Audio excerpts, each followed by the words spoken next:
What if the whole direction of your life came down to a single word, one you very nearly swallowed instead of saying out loud? Wyoming Territory. The last week of October 1885, the sun was sliding down behind the Owl Creek peaks in that thin copper light that never lasts more than a few minutes at a time, and Josiah Ryland stood on the porch steps of the Larkspur, with his bedroll already tied and his canvas bag set down by the door, trying to get out a goodbye that would not come straight. "This place is too big," he said. "Too big for two hands and a foreman going gray at the temples. Too big for one woman to hold through a Wyoming winter alone. And I've got no right pretending a season's work makes me the answer to any of that." Cora Beaumont stood at the rail beside him, close enough that the lamp burning inside threw their two shadows into one single shape across the boards.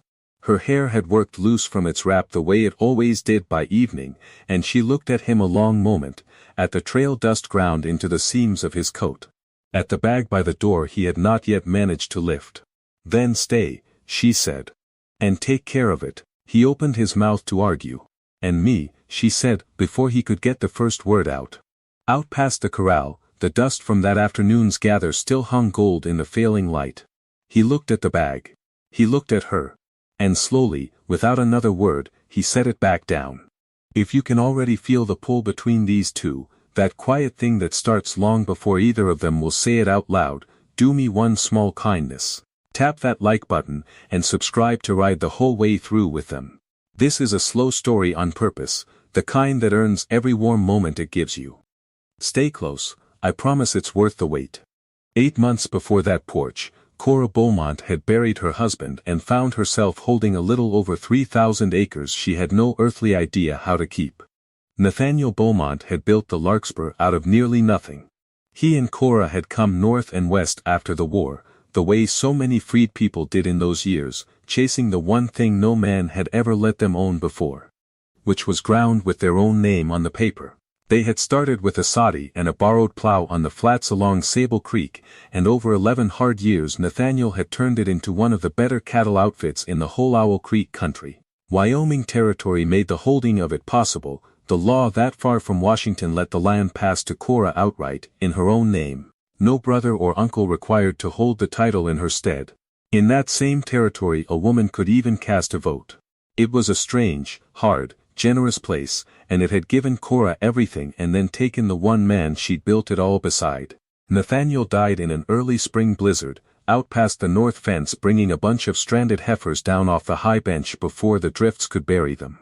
He got the stock home. He did not get warm again. The cold settled into his chest and turned to fever, and he was gone in 9 days, before the creek ice had even finished breaking up. Cora was 30 years old, and she grieved for exactly as long as the ranch would allow her, which was not long at all. There were 4 days she did not leave the house, and old Gideon Marsh, her foreman, covered every one of them without being asked. On the 5th morning she got up, pulled on Nathaniel's work coat because it was warmer than her own, and because it still carried the faint smell of him, and went out to walk the fence line herself. She had always kept the books. She was quicker with a column of figures than Nathaniel had ever been, and they'd both known it, and now, the books were one more thing that was hers alone to carry. By September the hands had begun to drift. She'd posted a notice on the board at Calder, the little town down the creek. Hands wanted. Larkspur, fair wage, gather season. She did not write that she was a widow running the place alone. She'd already learned that the word did her no good. It made men either pity her or price her, and she had no patience left for either. She hired 4 off that notice.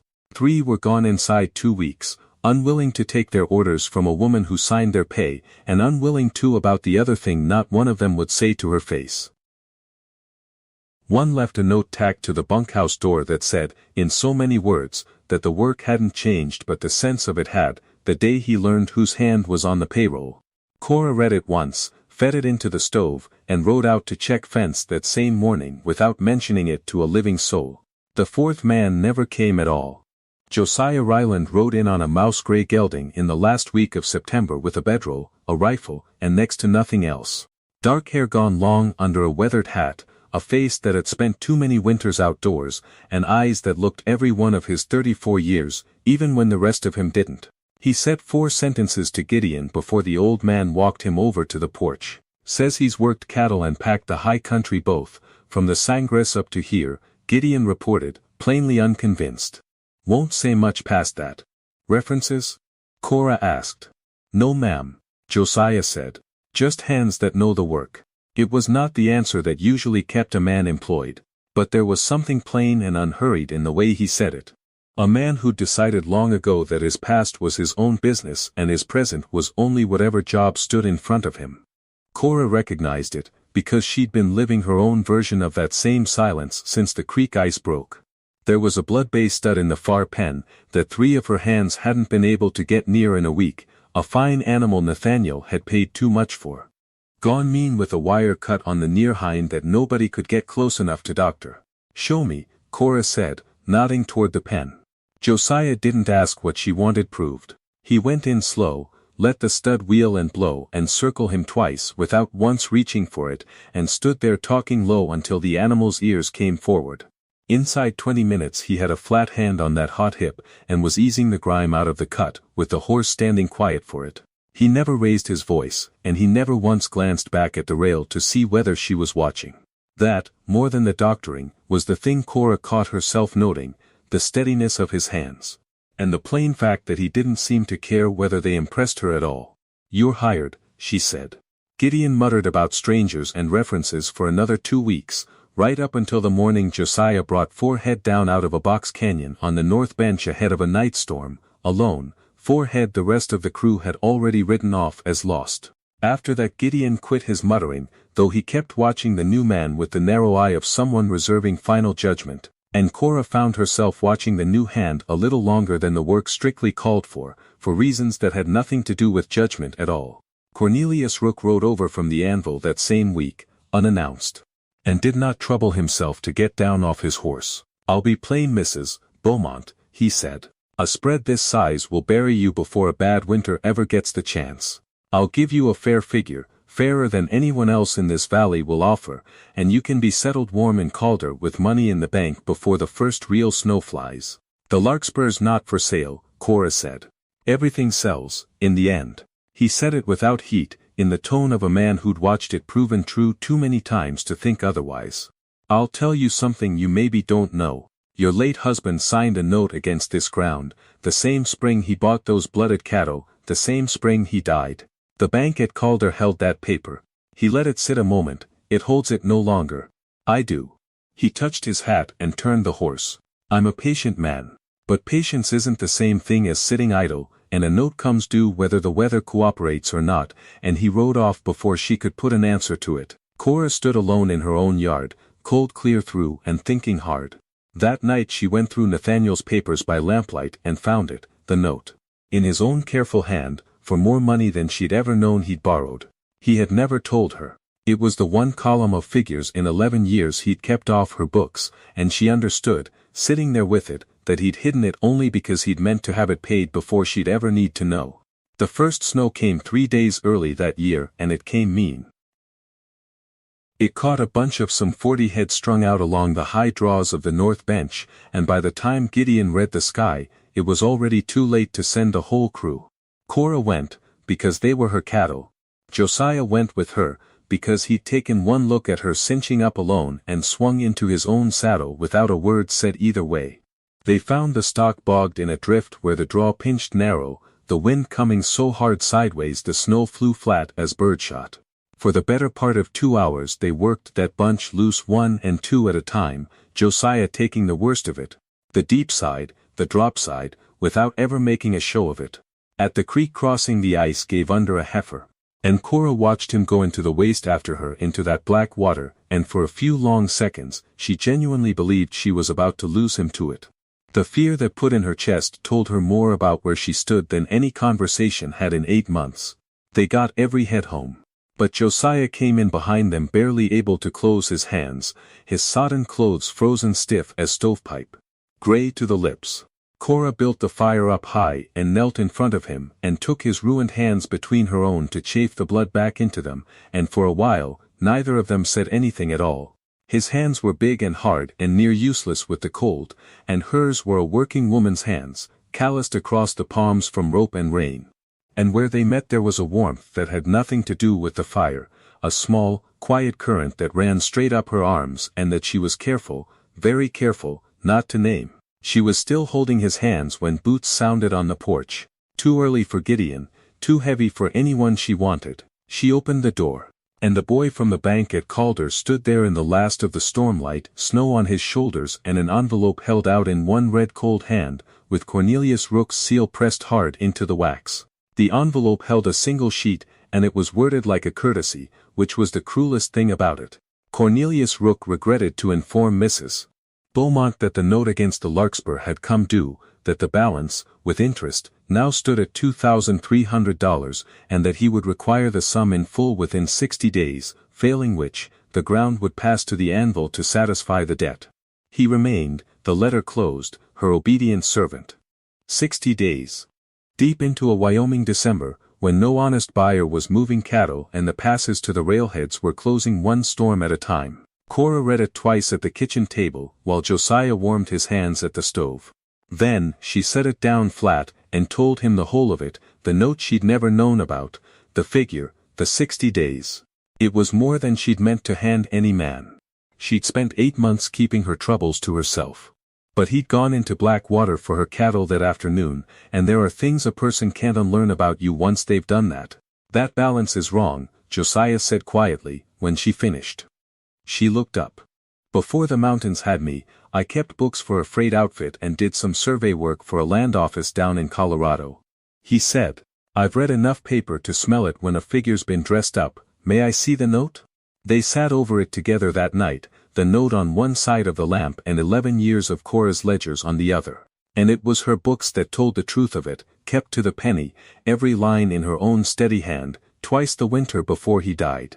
Nathaniel had sold beef and carried the money into Calder himself, and both times Cora had entered the sums against that very note, though she hadn't known then what she was paying down. Rook was claiming the full principal, as though not $1 had ever come off it, and piling on interest compounded in a way the note's plain language never once allowed for. The true balance was closer to $900 than to $2,300 honest dollars, and this is over, Josiah said. But he's not going to let you earn even that. He was right. The only buyer working out of Calder that fall was Rook's man, and Rook's man was offering half of a fair price for good beef. The rail contract out of Calder belonged to the Anvil besides. Cora had the cattle to clear an honest debt 3 times over. She did not have them at the price Rook meant to leave her, and she could not lay her ledger in front of the Calder Bank, because the Calder Bank had already sold her out to him once. So they made a hard plan. They would cut 100 head out of the gather and push them south, days off across freezing country, to the railroad and the land office at Rawlins, where a buyer owed Rook nothing and a territorial clerk had never taken his money. Gideon would hold the home place. Cora and Josiah and one loyal young hand named Perry would take the drive. They were 9 days on the trail. It was a hard, cold, plain 9 days, and it taught Cora more about the man riding beside her than a whole warm summer of it might have. He was easy in silence and easier still with the work, and on the 4th night, with the fire low and Perry already asleep, he told her the thing he'd never told anyone at the Larkspur. He'd had a place of his own once, down in the Sangre de Cristos. A cabin he'd built with his own hands, and a wife named Ellen, and a little girl not yet 3. A fever came through one winter 8 years back and took them both inside a single month, one and then the other, and there was nothing the doctor 2 days' ride away could have done even if he'd come. Josiah couldn't stay in the cabin after, couldn't build another. He'd gone up into the high country and stayed there, packing, trapping, hiring out.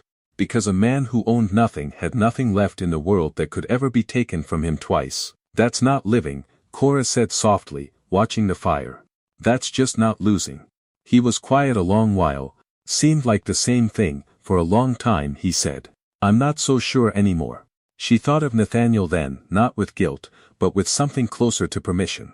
Nathaniel had built because he couldn't imagine losing what he loved. Josiah had stopped building for the very same reason, only turned inside out.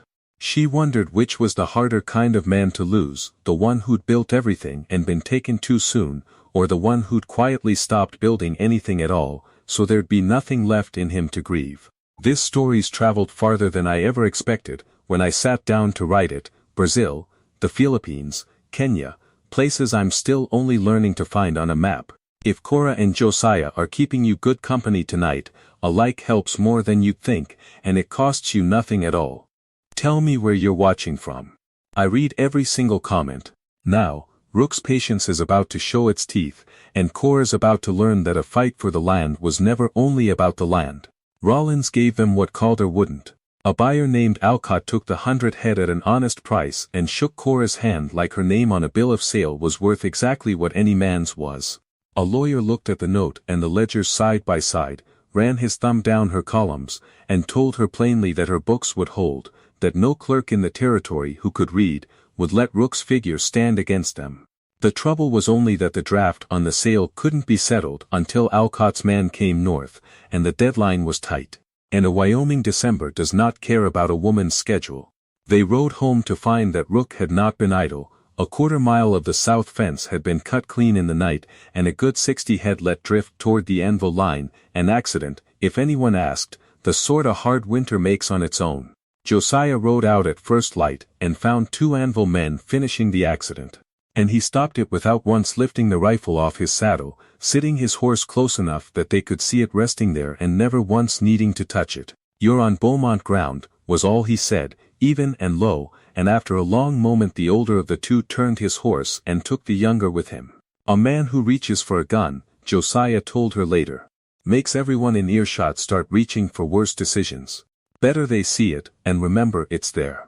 The Grange at Calder held its harvest supper the next Saturday, and Cora went, because the hearing over the note would come before the territorial clerk soon, and she would need the smaller ranchers, the ones Rook had squeezed and shorted for years, standing with her when it did. She went, and she felt the whole room take note of her, the widow, a black woman running the biggest outfit in the valley, with a drifter forever at her shoulder. The tongues did their work quietly, the way tongues do. Aldous Finch, the town's prosperous merchant and a decent enough widower, took her aside by the cider table. He was kind about it, and clumsy, which somehow made it worse. He offered to marry her. Security, he said. Respectability, the note settled in a single afternoon and all her troubles gone with it. Cora thanked him honestly, because he'd meant it honestly, and told him no. "A good man's worth a great deal more than a rich one, Mr. Finch," she said. "But I'm not looking to be kept by either kind. I had a partner once. I'll wait on another before I'll settle for a rescue." Then the fiddler struck up, and it was Josiah, hat in his 2 hands, plainly wishing he were anywhere else, who crossed the floor and asked her to dance in front of the whole watching room. She said yes, and for the length of 1 reel, with his calloused hand light at her back and the gossip humming all around them. None of it mattered in the slightest. He walked her out to the wagon after. And that was when he told her. He said it gently, the way he said everything. Once the note was settled, he'd be riding on. She'd stand cleaner in this valley without a strange man at her side. He'd seen the way some of the very ranchers she needed had gone quiet when the two of them walked in together. And he wouldn't be the thing that cost her the land when the ledger might yet save it. His work at the Larkspur was near done. It was the sensible thing, and the decent thing, and he'd clearly made up his mind to it before he ever opened his mouth. Cora stood in the cold beside the wagon, and said none of the things she wanted to say. Because the hearing was 3 days off. Because she still did not know, for all the lawyer's confidence, whether one woman's ledger would be enough to stand against a rich man's paper and a rich man's word. And because she had spent 8 careful months making certain she would never again need anyone the way it would cost her to lose them, and she understood, standing there, that if Josiah Ryland rode off that porch, the ranch might be the smallest thing she stood to lose. The hearing was held in the front room of the Territorial Land Office at Calder, 3 days after the Grange supper, with a wood stove ticking in the corner and more people crowded in than the clerk had chairs for. Cornelius Rook came in his good coat with a lawyer at his elbow. Cora came with a lawyer of her own from Rollins, a leather satchel, and 11 years of ledgers. Rook's man spoke first, and he spoke well. The note, the signature, the balance, the 60 days run down to their end. $2,300, or the Larkspur passed to the anvil that afternoon. Then, Cora laid the note flat on the clerk's table, and beside it she laid her books. Open to the 2 winter entries in Nathaniel's own hand and her own, and she walked the clerk down every line of it herself in a voice that never once climbed. Here was the principle, plain on the note. Here were the 2 payments Nathaniel had carried into this very town before he died, entered to the penny. Here was the rate the note actually named. And here was the compounded figure Rook had built on top of it, out of nothing but his own arithmetic. The true balance, she said, was $940, and she had come to pay it. The clerk was an old man who had spent 30 years reading other men's paper, and he was plainly tired of this exact kind of paper. He ran his thumb down her columns twice. Then, he looked up over his spectacles at Rook's lawyer and asked, mildly, whether the anvil cared to explain how a note for one figure had grown into a demand for another. The lawyer did not care to. Alcott's draft from the Rollins sale covered the $940 with room to spare, and when Cora counted it out onto the table, the whole crowded room seemed to let out a breath at once. 2 of the smaller ranchers Rook had squeezed for years spoke up then, unasked, about paper of their own. The anvil had dressed up the same way, and once the first man said it, the rest came easier. Rook did not argue. He was too proud for it, and maybe too honest with himself. He stood and settled his good coat, and, at the door, he stopped beside Cora for just a moment. A bank took my father's farm in Ohio when I was 12, he said, low, so only she could hear. Took the ground and then took him, in a pauper's grave, for the crime of trusting the man holding his paper. I swore I'd spend my life being the one who held it. He looked at her ledger, still open on the table. I told myself that was just how the world runs, turns out it was only how I ran. He touched his hat. The book was better than the paper, Mrs. Beaumont, it usually is, when someone bothers to keep it honest. And he walked out into the snow, and he did not come back. 6 days later, the conversation that had waited 9 days on the trail and 3 days through a hearing finally finished itself, on the porch, at sundown. With the bag by the door, and the last of the gathered dust settling gold in the low light. This place is too big, Josiah said. Too big for 2 hands and a foreman going gray. Too big for one woman to hold through a Wyoming winter alone, and I've got no right pretending a season's work makes me the answer to any of that. Cora stood at the rail beside him. She had heard him say the sensible thing at the Grange, and she had let him ride out to the far pasture and back and mend a gate nobody had asked him to mend, and she had watched him not pick up that bag for the better part of an hour now. She thought of Ellen, and the little girl, and the 8 years he'd spent making certain he'd never again own a single thing the world could take. And she thought of what it must have cost a man like that to fix a gate he meant to leave behind. Then stay, she said. And take care of it. He opened his mouth to argue. And me, she said, before he could get the first word out. He looked at the bag. He looked at her, at the trail dust still in her collar, at the calloused hands that had chafed the life back into his own by the stove that first frozen night. And slowly, without another word, he set it back down. I don't have anything to bring you, he said, when he could. No land, no claim, nothing to my name but what I ride in on. I've got land enough for the both of us, Cora said. What I've been short of is a partner. I don't need a man to own a piece of me, Josiah, I need one who'll stand at the other end of the rope and pull when I pull. She took his hand where it hung at his side. That's a different thing. It took me 30 years to learn the difference. Don't make me spend another 8 teaching it to you. They married in Calder before the deep snow came, with Gideon Marsh standing witness and Miss Adeline Pruitt from the general store weeping frankly into her good handkerchief, and half the small ranchers who'd found their voices at the hearing turning out for the wedding supper after, the way a hard country will, when it's just watched one of its own hold on to something worth holding. Gideon retired that winter to a snug cabin down by the creek, on the one condition he set himself, which was that he kept the final say on anything to do with cattle, till the day he died. Josiah rode into Calder come spring and paid the note off to the last dollar, and had the larkspur set down in both their names, so that no man's dressed-up paper would ever again find easy ground to stand on. And he gave Cora a gift that same week, not a ring, she'd had one of those. A ledger, new, bound in dark leather, the pages clean and unmarked. Figured you'd want a fresh book, he said, turning his hat, to start the 2 of us in. She ran her thumb down the first blank page and understood exactly what he was handing her, and it wasn't paper. Rook's letter came the following spring, 3 lines, no apology in it, just an acknowledgement that he'd been wrong about how the fight would end, and a plain wish that the seasons treated the larkspur kinder than they'd ever treated him. Cora read it twice and put it away in the drawer where she kept Nathaniel's letters, not because it belonged there, but because she didn't yet know where else a thing like that was meant to go. The larkspur was still too big for 2 hands and a foreman. It was not too big for 2 people who decided, on purpose, to hold it together. And by the following autumn, watching the gathered dust rise gold over ground that had nearly slipped away from her twice, inside a single year, Cora finally understood that the one true thing Josiah had ever said on that porch was the first one. It had always been too big to hold alone. It just took her a while to hear the rest of it, that the answer to too big to hold alone was never sell it, and never marry the man with the deepest pockets. It was only, ever, someone willing to take the other end of the rope. I keep thinking about the 2 men on either side of that ledger. Rook watched a bank take everything his family had.